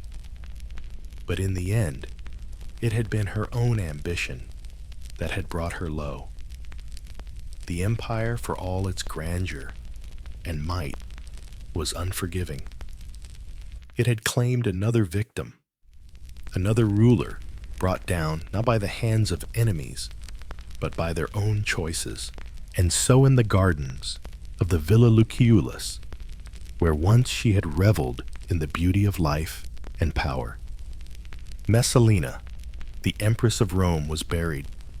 Her story now, one of legend, one of tragedy, a cautionary tale whispered in the halls of the palace for generations to come. The finality of Messalina's execution hung in the air like a suffocating mist. Her body, once a symbol of beauty, power, and ambition, lay cold in the gardens of the Villa Lucullus, while Rome's political landscape began to shift imperceptibly. There was no grand public spectacle following her death, no funeral procession, no grieving crowds, just an eerie, unsettling quiet that seemed to seep into the very heart of the empire. Claudius, despite the profound nature of the betrayal, showed little emotional response. The news of his wife's death reached him with a numb finality, and the emperor, ever pragmatic, went about his duties with a mechanical detachment. The courts did not pause for his mourning. The Senate did not stop for his grief. He was an emperor, first, a man second. In the world of Roman politics, there was little room for personal sorrow, especially when an emperor's position was so fragile. For Claudius, Messalina's death was the inevitable conclusion of her ambitious rise, and he had no time for the raw emotions that such an event might have stirred in a less cynical ruler. The moment that should have been filled with outrage, with a deep sense of loss or betrayal, instead became one of quiet reflection and swift political calculation. Claudius did not need to weep. For Messalina, her death had already been decided, and now he was faced with the task of ensuring his reign endured beyond the shockwave of her actions. Though the news spread quickly through the imperial court and the Senate, there were few who would dare speak openly about Messalina's fall. Some whispered in the corners of their private chambers, calling her death a tragedy. Others nodded with approval, understanding that her ambition had brought her to this end. But few, if any, dared to voice their opinions in the open. Roman politics had always been a game of survival, and Messalina had played it too recklessly. Now, in her absence, the court would recalibrate. There was room for one more master in the palace, and that was all the empire needed. Claudius, however, would not remain untouched by the aftermath of her death. While he maintained the public face of the stoic ruler, the private man could not help but feel the weight of what had transpired. For years, he had been the victim of palace intrigue, the object of mockery, the passive participant in a dynasty that had undermined him at every turn. And now here he was, in the wake of his wife's betrayal, the empire still at his feet, but with a deep crack running through the very foundation of his reign. Her death, in a way, exposed the fragility of the imperial family. It revealed that no one, not even the most powerful woman in the empire, could sustain their position indefinitely. The empire was a beast of shifting allegiances where loyalty could be bought and sold in a heartbeat.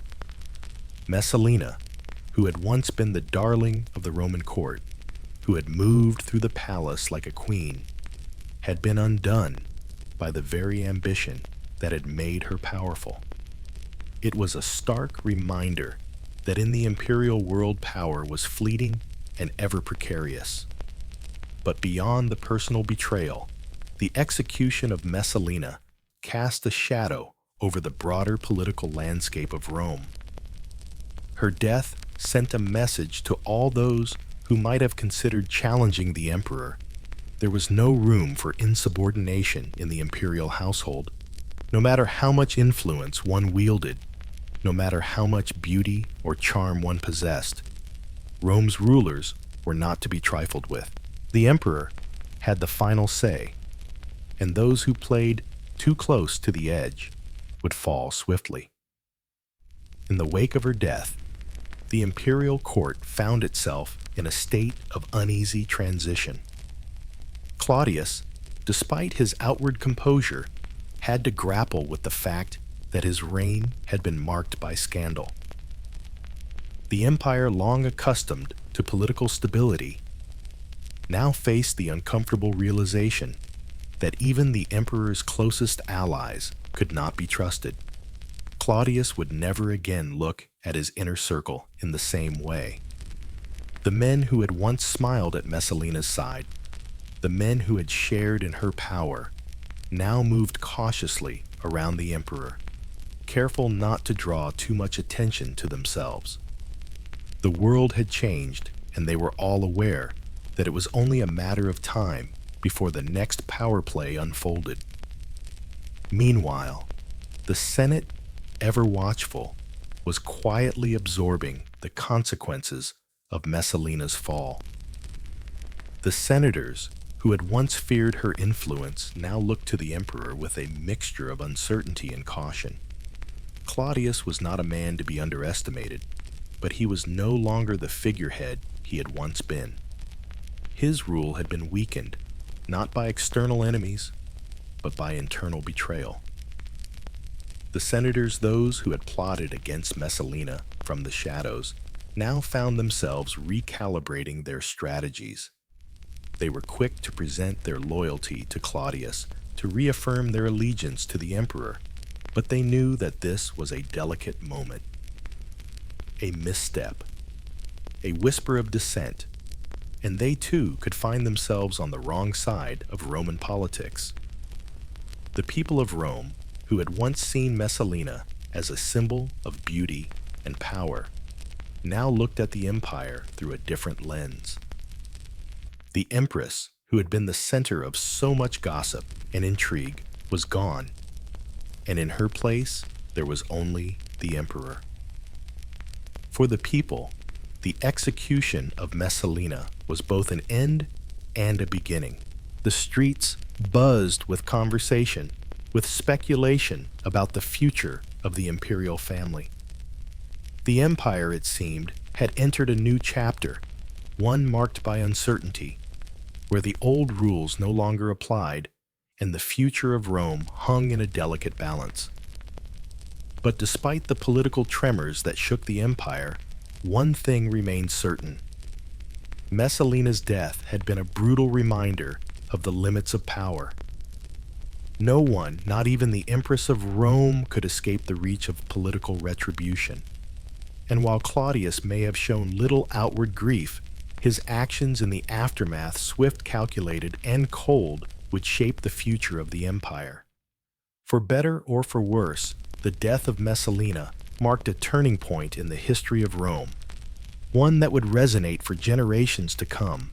As Claudius continued to rule his reign, though unchallenged in the short term, would forever bear the scars of Messalina's betrayal. The emperor, once a figure of uncertainty, had now seen the depths of human ambition, and he would never be the same. His enemies, his allies, and even his own family could no longer count on the emperor's indecision or the passivity that had once defined him. Claudius had learned a bitter lesson in betrayal.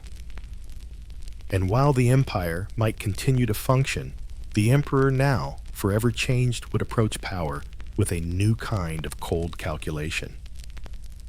The fragility of the imperial family, exposed by the fall of Messalina, would forever be etched into the annals of Roman history. In the annals of Roman history, Messalina's death was but a moment, a singular, dramatic conclusion to a life that had once sparkled with the allure of power, ambition, and beauty.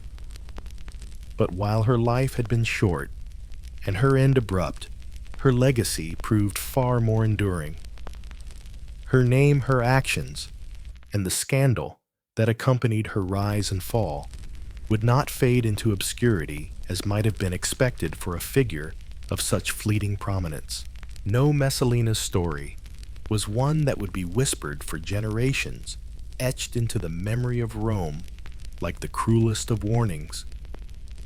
She became, in the eyes of both those who admired and feared her, a symbol of political power, beauty, and ultimately the dangers of unchecked ambition. Her death, swift and brutal though it was, did not mark the end of the rumors and the speculation that surrounded her. To the public and the court alike, Messalina's downfall was as much an enigma as her rise. In her final days, she had been a woman consumed by ambition, caught in the very trap she had set for others. But in her death, she transformed into something far more complex, a figure who symbolized both the heights of imperial power and the depths of tragic failure. No matter how many historians tried to wrap her in the quiet finality of death, the truth was that Messalina had become a living legend, one that continued to haunt the halls of the imperial palace long after her passing. For the historians of Rome, Messalina was a figure who defied simple categorization. Some painted her as a ruthless manipulator, an empress who wielded her beauty and charm with devastating precision to secure her political future. They described her as a woman who had, with seductive power, ensnared the emperor and the empire itself, only to tear it all apart with a single miscalculation.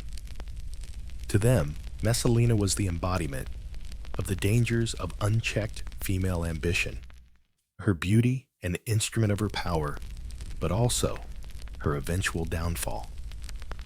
These historians argued that Messalina's ambition had not only been the cause of her own demise, but also a warning to the women who would come after her. The empire was not a place for such unchecked desires, they said.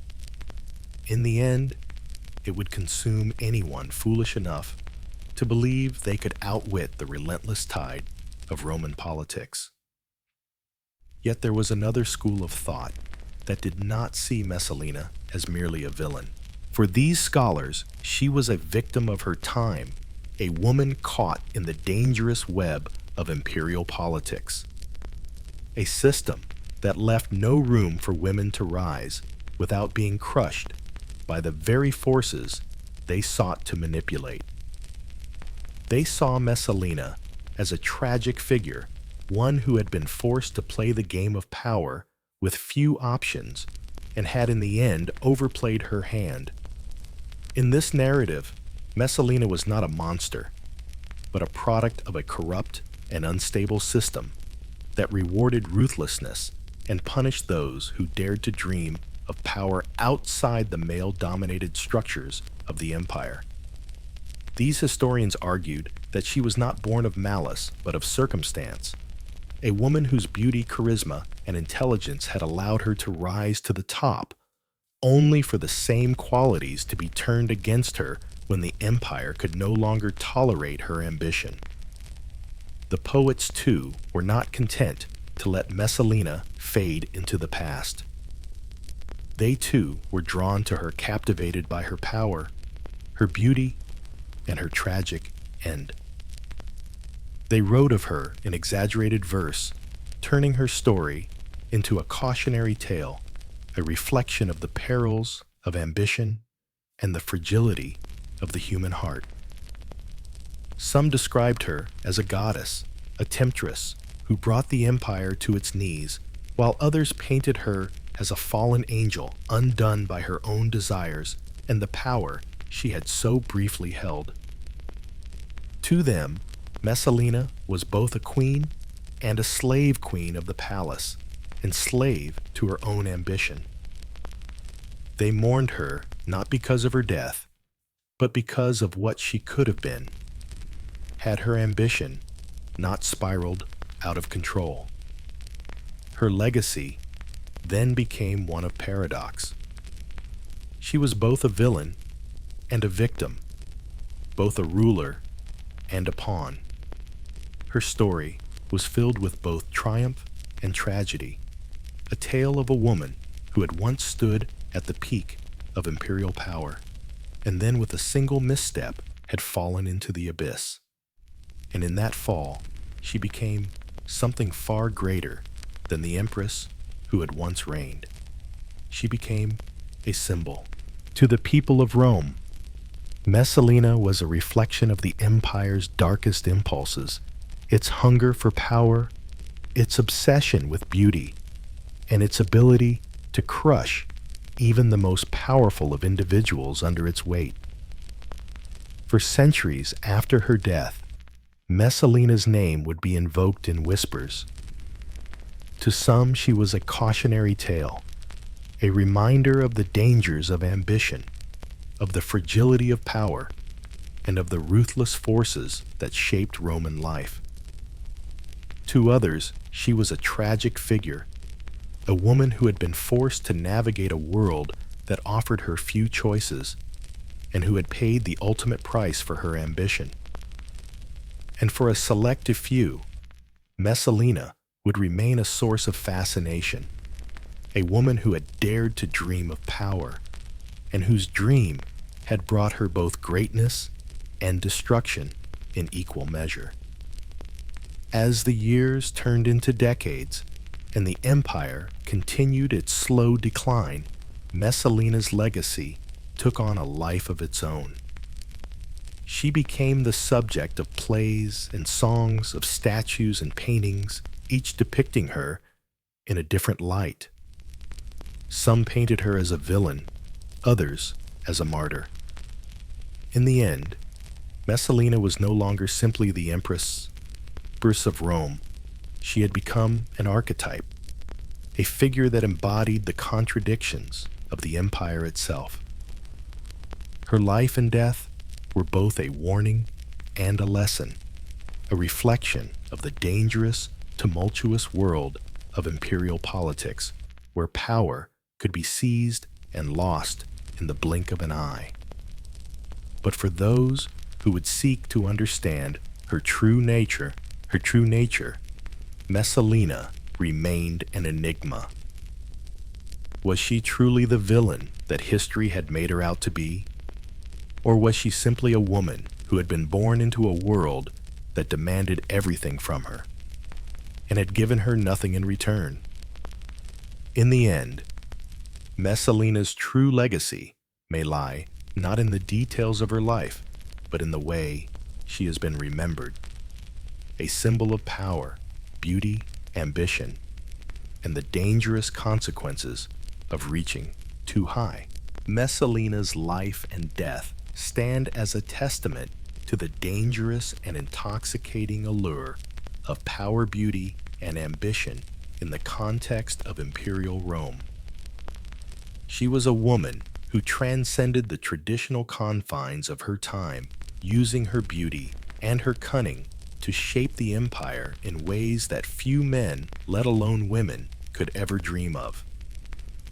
Her story is one of complexity, fraught with contradictions and sharp turns, a narrative that blends political intrigue with personal tragedy, ambition with downfall. In the world of ancient Rome, a woman was often relegated to the background of history, her power limited by the rigid structures of patriarchy and the expectations placed upon her. But Messalina, born into the influential Claudian family, found a way to rise above those limitations. She wielded her beauty like a weapon, manipulating those around her with seductive grace, only to fall prey to the very forces she had so masterfully controlled. In a world where political alliances and power were often won through war or bloodshed, Messalina relied on her charisma and intellect, reshaping the contours of power to suit her ambition. She became a symbol of the power that could be wielded by a woman. Yet she also became a warning of the risks that came with it. Her rise to power was not one of sheer force, but of subtle manipulation, careful plotting, and an understanding of the imperial game that few others possessed. Messalina learned early on how to use her beauty and her position to manipulate the Emperor Claudius and the court to her advantage.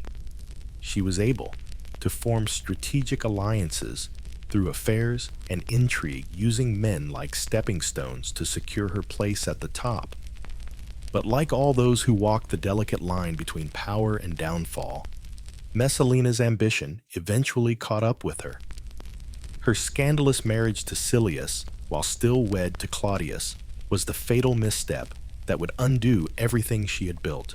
It was an act of such brazen ambition, so overt in its defiance of the emperor, that it left no room for negotiation or mercy. Her downfall was inevitable, a consequence of the very qualities that had once made her so powerful. Messalina's death, swift and brutal, was the tragic end to a life that had once glittered with possibility. It was a reminder of the perilous nature of ambition in an empire built on shifting allegiances, where power could be seized and lost in the blink of an eye. The speed with which she fell her death, a cold, calculated act carried out with the quiet consent of those who had once seen her as a symbol of their own power, underscores the fragility of even the most dominant figures in Roman politics. Messalina, once the empress at the center of it all, became a footnote in history, a symbol of the dangers that came with challenging the established order, a cautionary tale for those who sought to rise too high, too fast. Yet despite the finality of her death, Messalina's legacy endures. Her name lives on, not as a simple story of power and ambition, but as a symbol of the complex intersection of love politics and personal desire. In Roman history, where women rarely made their mark in such a dramatic fashion, Messalina's life was an anomaly, an embodiment of the potential power that women could wield in a male-dominated society. She used her beauty, her charm, and her intellect to climb the imperial ladder, and in the process became both a symbol of political ambition and a cautionary example of its dangers. Her legacy is shaped by the ambiguity that surrounds her. Was she a ruthless manipulator, or was she simply a woman trapped by the very system she sought to control? Her story, marked by both her beauty and her ruthlessness, leaves historians and poets alike debating her true nature. Was Messalina a villain, a femme fatale who used sex and charm to gain power at any cost? Or was she simply a victim of the empire's insatiable hunger for power, forced to play the game by its brutal rules? The answer is likely somewhere in between. In the end, Messalina was both the master and the pawn of her ambition. A woman who sought to rewrite the rules of the Roman Empire only to be undone by them. Her life serves as a stark reminder of the complexities of ambition in a world where power is often synonymous with danger. The politics of the imperial court were ruthless, and even the most brilliant and beautiful could be destroyed by their own desires. Messalina's story is not just one of ambition and betrayal. It is a narrative of survival and the high price of power. She reminds us that the pursuit of greatness often comes with a cost, one that can sometimes prove too steep to pay. In a world ruled by men, Messalina dared to carve her place at the top, but in the end, it was the very system that had allowed her to rise that also led to her undoing. As the centuries have passed, Messalina's name has remained etched in the collective memory of Rome, a name that continues to stir debate, fascination, and awe. Her life, filled with scandal, beauty, and ambition, has become part of the fabric of Roman mythology. Her actions woven into the larger narrative of the empire's complex and turbulent history. She stands as both a symbol of the potential power of women in a patriarchal society and a warning about the consequences of unchecked ambition. Her legacy endures not just as a tale of personal failure, but as a reminder of the intricate dance between power, beauty, and politics in the heart of the Roman Empire. In the end, Messalina's story is not just a woman who rose to power and fell tragically. It is the story of ambition itself. It is a story about the cost of desire, the fragility of power, and the unpredictable forces that shape the course of history. And for as long as the history of Rome is remembered, Messalina will remain a symbol of the dangerous allure of power and the perilous dance between ambition and self-destruction.